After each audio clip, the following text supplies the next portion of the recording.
جب بھی آپ ورزش کریں گے تو اس کے بعد آپ کی باڈی ریلیکس ہو جائے گی، کیونکہ یہ آپ کے اسٹریسڈ مسلز کو استعمال میں لائے گا اور آپ کا اسٹریس سائیکل پورا کر دے گا، جس سے آپ ریلیکس ہو جائیں گے۔ اب یہاں پر ہمیں یہ سمجھ میں آتا ہے کہ ہماری باڈی کا ایک اسٹریس سائیکل ہے، اور جب اسٹریس سائیکل شروع ہو تو ہماری باڈی اس سائیکل میں داخل ہو جاتی ہے، اور جب تک ہم اس سائیکل کو پورا نہ کر لیں تو یہ ہمارے لیے کافی زیادہ خطرناک ہو سکتی ہے۔ اب ضروری نہیں کہ یہ اسٹریس سائیکل صرف ورزش سے ہی پورا کیا جائے، بلکہ ہم اور بھی چیزوں سے یہ سائیکل پورا کر سکتے ہیں، جیسے کہ پینٹنگ، میوزک، اسکلپٹنگ اور پازیٹیو سوشل انٹریکشنز، یا کوئی بھی ایسی چیز جو آپ انجوائے کرتے ہوں اور آپ کو ایسا لگے کہ آپ اپنی سیف جگہ پر واپس آ گئے ہیں۔ اب ہمیں اسٹریس کے بارے میں ٹھیک سے جاننے کے لیے یہ پتہ ہونا بہت ضروری ہے کہ ہمیں یہ معلوم ہو کہ کن چیزوں کی وجہ سے ہم اسٹریس آؤٹ ہوتے ہیں، اور ان میں سے کون سی چیزیں ہمارے کنٹرول میں ہیں اور کون سی چیزیں ہمارے کنٹرول میں نہیں ہیں۔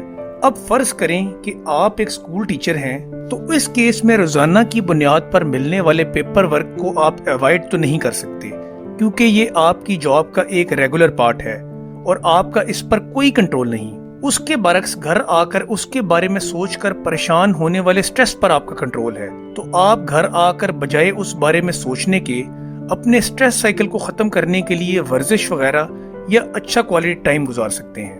یہاں پر آپ پازیٹیو ری اپریزل سے بھی کام لے سکتے ہیں۔ اب یہ پازیٹیو ری اپریزل ہے کیا؟ یہ کچھ اس طرح سے ہے کہ آپ ہر سچویشن کی پازیٹیو سائیڈ کو مائنڈ میں لائیں۔ جیسے اگر آپ ٹیچنگ کرتے ہیں تو آپ یہ سوچیں کہ بے شک میری جاب کافی سٹریسفل ہے، لیکن میری وجہ سے اتنے لوگ کافی کچھ سیکھ رہے ہیں۔ اب جن سٹریسرز کو ہم کنٹرول کر سکتے ہیں ان کو ہم پلان فل پرابلم سالونگ سے کافی حد تک کم کر سکتے ہیں۔ جیسے اگر آپ ٹریفک میں پھنس جائیں تو آپ کو کافی زیادہ سٹریس ہوگا، مگر اگر آپ نکلنے سے تھوڑی دیر پہلے پلان کر لیں اور سمارٹ جی پی ایس ایپ سے دیکھیں کہ رستے میں کتنا رش ہے، تو شاید آپ اپنا آلٹرنیٹیو راستہ پلان کر لیں گے اور اس طرح کے سٹریس کو ایوائڈ کر لیں گے۔ ہمارا دماغ ہر طرح کے سٹریس کو برابر سے ٹریٹ کرتا ہے، تو ضروری ہے کہ ہم اس طرح کے کنٹرولیبل سٹریسز کو کیئرفل پلاننگ سے ایوائڈ کریں۔ اب یہاں پر ایک بہت انٹرسٹنگ چیز دیکھی گئی ہے کہ جو کام کافی ڈیفیکلٹ اور فرسٹریٹنگ ہوتے ہیں وہ ہمیں آسان کاموں کے مقابلے میں کافی زیادہ ریوارڈنگ لگتے ہیں۔ تو اگلی دفعہ جب بھی آپ کسی فرسٹریٹنگ سچویشن میں پھنسے ہوئے ہوں تو سوچیں کہ شاید یہ میری پرسنل گروتھ کے لیے ایک چانس ہے، اور یقین کریں کہ آپ کا سٹریس اس سوچ سے ہی کافی حد تک کم ہو جائے گا۔ اب فرض کریں کہ آپ ایک پہاڑ پر چڑھنا چاہتے ہیں اور آپ سوچتے ہیں کہ یہ تو بہت ایزی ہے اور میں آرام سے اس پر چڑھ جاؤں گا، تو شاید جیسے ہی آپ کو تھوڑا سا سٹرگل کرنا پڑے گا تو آپ فرسٹریٹ ہو جائیں گے۔ اس کے برعکس اگر آپ یہ سوچیں کہ بے شک اس پہاڑ پر چڑھنا بہت مشکل ہے مگر میں محنت کر کے اس پر چڑھ ہی جاؤں گا، تو شاید آپ کو اس پر چڑھنے میں کافی آسانی ہو، یا ایٹ لیسٹ آپ کسی پوائنٹ پر فرسٹریٹ بھی ہوں گے تو آپ کو اپنی کی گئی بات یاد آ جائے گی۔ یہاں پر آپ کا مائنڈ سیٹ اور ایکسپیکٹیشن آپ کی کافی مشکل آسان کر دے گا۔ اگر آپ شروع سے ہی کم ایکسپیکٹیشن رکھیں گے تو شاید آپ کو اچیومنٹ ملنے پر کافی زیادہ ریلیکسیشن ملے گی، بلکہ آپ کا موٹیویشن لیول بھی بہتر ہو جائے گا۔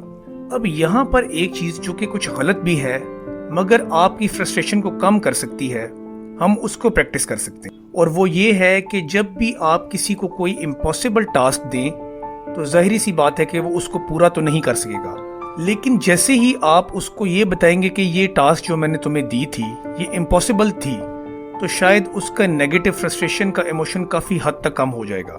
یہاں پر ان ریئلسٹک ایکسپیکٹیشنز کو بھی پکچر میں رکھنا بہت ضروری ہے۔ ہم جس بھی سچویشن میں ان ریئلسٹک ایکسپیکٹیشنز لگائیں گے اس میں ہمارے ٹارگٹ کے اچیو نہ ہونے پر ہم کافی زیادہ فرسٹریٹڈ ہو جائیں گے۔ تو ضروری ہے کہ آپ جو بھی ٹارگٹ سیٹ کریں وہ ان ریئلسٹک نہ ہو۔ اگر آپ نے ڈزنی موویز کے میوزیکل سنے ہوں تو آپ دیکھیں گے ان میں سے زیادہ تر گانوں میں آئی وانٹ یعنی میں چاہتا ہوں نظر آئے گا۔ ہم میں سے ہر انسان کو کچھ نہ کچھ چاہیے ہوتا ہے، لیکن ضروری ہے کہ آپ کو اپنی زندگی کا مین پرپس ضرور پتا ہو، یعنی میں اپنی زندگی میں اپنے لیے کیا چاہتا ہوں اور میرا مین پرپس کیا ہے۔ اب ہم اپنا مین پرپس کس طرح سے تلاش کریں؟ ایک فلسفر کیٹ مین دو طرح کے لوگوں کے بارے میں بات کرتی ہیں، ایک ہیومن گیورز اور دوسرے ہیومن بینگز۔ ہیومن گیورز وہ ہوتے ہیں جو انسانیت کے لیے کام کرتے ہیں اور وہ اپنا وقت، اٹینشن اور سب کچھ دوسروں کے لیے وقف کر دیتے ہیں۔ اب زیادہ تر سوسائٹیز میں خواتین ہیومن گیورز کا کام کرتی ہیں، ان کو صرف یہی سکھایا جاتا ہے کہ ان کا مقصد صرف دوسروں کی خدمت کرنا ہے، لیکن دراصل یہ بات ٹھیک نہیں، کیونکہ اس چیز کی وجہ سے لوگ ہیومن گیورز کو ایکسپلائٹ بھی کرنا شروع کر دیتے ہیں۔ تو ضروری ہے کہ آپ کو اپنے بارے میں پتہ ہو اور آپ ضرور اپنے بارے میں سوچیں اور اپنے آپ کو ہیومن گیور سنڈروم کی وجہ سے کسی بھی طرح سے پنش مت کریں۔ اب اکثر لوگ سمجھتے ہیں کہ ہم اکیلے زیادہ خوش رہ سکتے ہیں اور زیادہ تر یہ کیفیت ڈپریشن میں آتی ہے، لیکن ریسرچ میں یہ بات ثابت ہوتی ہے کہ چاہے ہم انٹروورٹ ہوں یا ایکسٹروورٹ، ہمیں اپنی زندگی میں نارمل فنکشن کرنے کے لیے کسی نہ کسی رشتے کی ضرورت ہوتی ہے۔ اکیلے ایک حد تک ہی رہا جا سکتا ہے۔ یہاں پر یہ بھی ضروری ہے کہ آپ اپنی زندگی میں ان لوگوں کو ہی چنیں جن کے ساتھ آپ مینٹلی کمفرٹیبل ہوتے ہیں۔ اب اس طرح کے لوگ بہت کم ہو سکتے ہیں۔ اس طرح کے لوگ ڈھونڈنے کے لیے آپ اس طرح کے گروپس بھی جوائن کر سکتے ہیں جو ایک ہی طرح کے شوق رکھنے والے لوگوں پر مشتمل ہوں۔ جیسے آج کل کے دور میں آپ کو اگر بکس پڑھنے کا شوق ہے تو آپ بک کلبز جوائن کر سکتے ہیں، جہاں پر آپ کو لائک مائنڈڈ لوگ ملیں گے۔ جن لوگوں کی زندگی میں مخلص اور لائک مائنڈڈ ریلیشن شپس ہوتے ہیں، ان کو اگر سٹریس ہو بھی جائے تو ان لوگوں کے مقابلے میں جلدی ہیل ہو جاتا ہے جن کے پاس اس طرح کے کنیکشنز نہیں ہیں۔ تو ضروری ہے کہ آپ بھی اپنی زندگی میں اس طرح کے کنیکشن ضرور بنائیں۔ ایک بہت مشہور کہاوت ہے، "What doesn't kill you makes you stronger"، یعنی جو چیز ہمیں تباہ نہیں کرتی وہ ہمیں طاقتور بنا دیتی ہے۔ لیکن اگر ہم اس طرح کی پریکٹس کو بہت زیادہ زندگی کا حصہ بنا لیں تو شاید یہ ہماری ہیلتھ کے لیے اچھا نہیں ہوگا۔ آتھرز یہاں کہتے ہیں کہ آپ کوالٹی ورک کرنے پر کام کریں اور کوشش کریں کہ پراپر ریسٹ کریں اور ساتھ ہی ساتھ ٹاسکس کے درمیان میں بھی ریسٹ کریں۔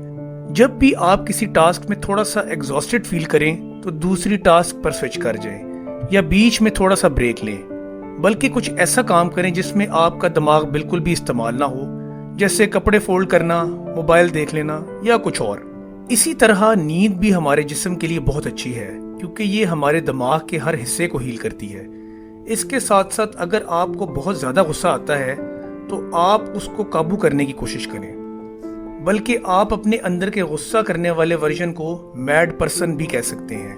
اور جب بھی آپ اس میڈ پرسن کو یاد کریں گے تو آپ سوچیں گے کہ وہ کس طرح سے ٹاکسک ہے اور کس طرح سے اس کیفیت میں آنے کے بعد آپ کو پچھتاوا ہوتا ہے۔ تو اب سے جب بھی آپ کو غصہ آئے تو آپ اپنے میڈ پرسن کو ضرور یاد کریں۔ یہاں پر یہ بھی ضروری ہے کہ آپ اپنی ان فیلنگز کو ضرور انڈرسٹینڈ کریں جن کی وجہ سے آپ کو غصہ آتا ہے، اور ان کیفیات کو یاد کریں جن کی وجہ سے ایسا ہوتا ہے، اور کوشش کریں کہ آئندہ کے لیے اپنے آپ کو ان کیفیات سے دور رکھیں۔ اس کے لیے آپ کچھ اس طرح کی ٹیکنیکس بھی یوز کر سکتے ہیں کہ اگر آپ ورزش نہیں کر سکتے تو آپ ڈیپ بریدنگ ایکسرسائز کر لیں۔ اب یہ ڈیپ بریدنگ ایکسرسائز ہے کیا؟